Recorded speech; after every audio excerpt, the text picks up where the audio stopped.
ఆత్మలారా ఆమె నుండి బయటకు రమ్ము. నాపై కృప చూపుటకు నా దోషము భరించి నా పాపము క్షమించి నన్ను నీలా మార్చుటకు కలువరిలో మరణించి ప్రేమించే ప్రేమామయుడా నీ ప్రేమకు పరిమితులేవి. కృపజూపు కృపగల దేవా నీ కృపకు సాటి ఏది.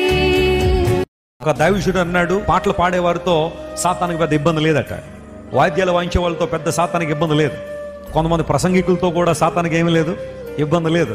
మోకాళ్ళ ప్రార్థన చేసేవాళ్ళంటే సాతానికి చాలా భయం అన్నాడు. ఎందుకోసం తెలుసా? నువ్వు మోకాళ్ళు వేయగలిగితే అపవాది రాజ్యాన్ని కంపింప